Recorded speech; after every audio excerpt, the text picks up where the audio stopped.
Nos maris et femmes engagés souffrent de tout ce qui se passe. Nous, les familles derrière, on souffre aussi. Et on souffre à deux niveaux. On souffre pour eux parce qu'on s'inquiète. Alors vous allez me dire, il y en a qui vont me rétorquer que quand on épouse un militaire, c'est normal et blablabla. Je dis qu'à toutes ces épouses, qu'aujourd'hui on est là pour les représenter. Alors je viens de recevoir des messages d'épouses qui sont sur Paris et qui ont vu beaucoup de journalistes et qui ont peur de venir. Parce qu'elles ont peur qu'au niveau du régiment de leur mari, il y en ait qui les reconnaissent, qu'on dévoile le nom de leur mari et qu'automatiquement il y ait des répercussions. Alors je veux dire à ces épouses qui sont ici tout autour de nous que je les comprends, que je ne condamne pas, que moi j'ai pris mes responsabilités, donc à parler à visage découvert. Je suis là pour parler pour elles et je comprends et je ne les juge pas. Donc si elles veulent venir, elles sont les bienvenues, si elles veulent rester au loin, elles peuvent. On sera toujours là pour elles, ça ne changera rien. Je pense qu'on vit à chacune sa situation différemment. Certaines ont été touchées par les payes, certaines ont été touchées par des décès, certaines ont été touchées par le surmenage, par les syndromes post-traumatiques.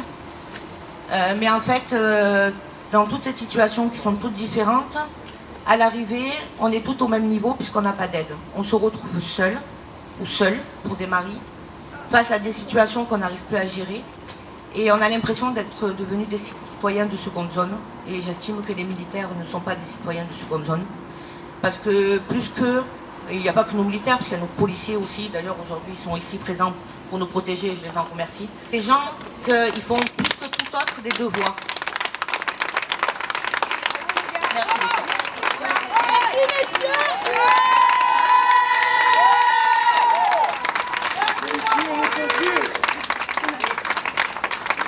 Et c'est des gens qui ont le sens du devoir et qui le prouvent chaque jour, parce que quand on est militaire, policier, gendarme, c'est une vocation. C'est pas un choix, un deuxième choix de carrière.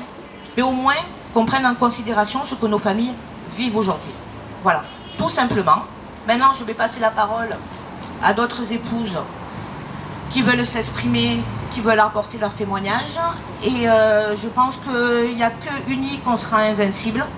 Donc encore une fois, je tiens à remercier nos militaires pour le travail qu'ils font, nos gendarmes, nos policiers.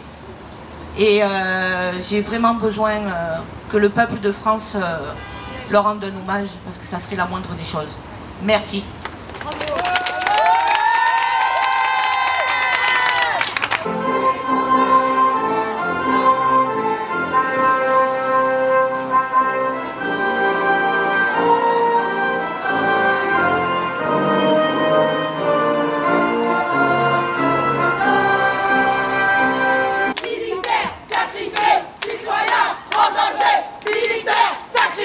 Citoyens en danger, militaires sacrifiés, citoyens en danger, militaires sacrifiés, citoyens